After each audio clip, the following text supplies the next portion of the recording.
Shalom, Kahalayim Laya, Hawa Hashem, Yahushua, Hashem, Rakakodash, Yabba honor to the apostles and to the elders of Great Millstone who rule and teach well.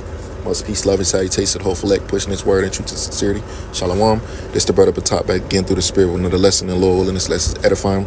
This is going to be the closing for my previous lesson, government, dependency on the government, part 1, 2, and this is going to be part 3. So Lakia, I keep getting a phone call and it just keep disrupting my screen recording, so I'm gonna just make this very quick. I wanted to get to this point real quick, living off the grid and what it means. It says living off the grid means being independent of public utility systems such as electricity, water, and sewage. It involves a self-sufficient lifestyle where individuals generate their own power, manage their own water supply, and handle waste disposal separately from public services. This can include using renewable energy sources like solar, wind, or hydroelectrical power, as well as managing water for sources like wells or rainwater collection. So living off the grid means you don't depend on anything when it comes to a society. It has to offer you. You live in, probably on your own land, you have your own food. You're very, very self-sufficient. And a lot of people in this world today are not self-sufficient. They live in the cities, where it's easy accessible for food and things of that nature. A lot of people don't live off the grid, and it's going to be beneficial for some people that live off the grid, because a lot of people, they're not going to be like everybody else that's in society. They're going to know how to survive, because it's going to come down to survival at the end of the day. And only the elect are going to survive because they have faith in Yahweh Ba'ashem Yahushua. It's not always about what we can do. It's about faith in what the scripture says. Wisdom and knowledge shall be the stability of thy times. But having certain knowledge about how to grow your own food, how to hunt, and how to fish, these things are very important as well. They're going to be very important in these times that we're living in now. Those are just some skills, knowing how to start a fire. It's just some skills like that you may need in these evil times. You might have to live in the woods. You might have to just find some sticks and try to start a fire in order to stay warm, or just to have light. You never know, man. So this is very important to have some skills like that, and to learn certain skills, fishing and things of that nature, so you can be somewhat self-sufficient in the evil times. The scripture says wisdom and knowledge shall be the stability of our times.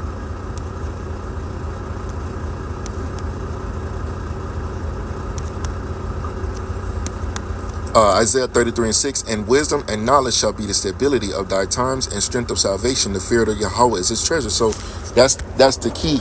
The fear of the Lord is the main thing. But knowing certain skills on how to start fires is some things like that is very good. Chief things. We went into this at camp yesterday.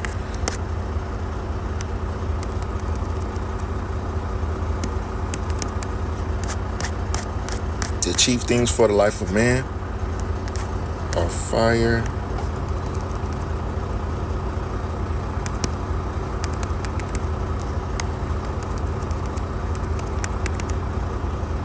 here it is. Sirach 29:21. The chief thing for life is water and bread and clothing and a house to cover shame. So these are the main things that we're gonna need.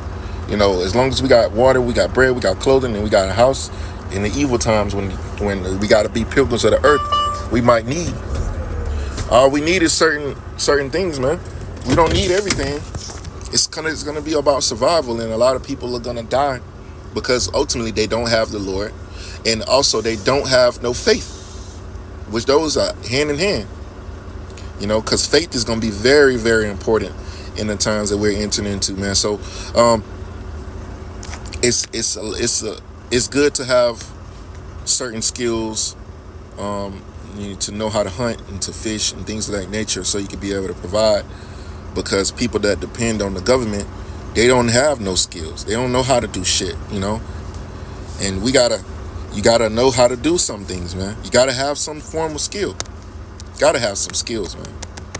Let me see if there's a scripture about skills.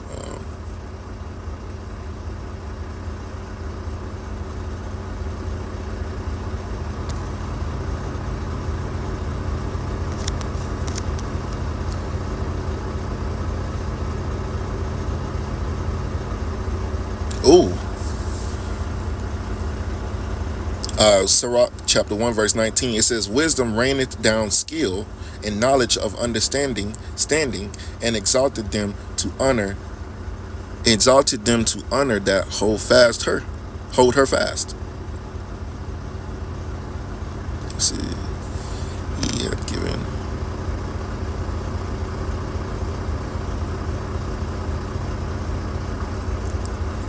Sirach 38 and verses 4 through 5 through 6, it says, Yahweh hath created medicines out of the earth, and he that is wise will not abhor them. Was not the water made sweet with wood, that the virtue thereof might be known? And he hath given men skill, that he might be honored in his marvelous work. So, you know, it's good to have certain skills, and in a lot of those skills come from what? The wisdom and knowledge of Yahweh Bashem Yahushua, you know? So, that's all I have for this lesson. It's Lord willing, I'll be back with some more lessons concerning this topic or others. I'm going to close out by giving all praises and glory to Yahweh Bashem Yahushua Bashem Kakodash. Double honors to the apostles and the elders of Great Millstone who rule and teach well. Shalom.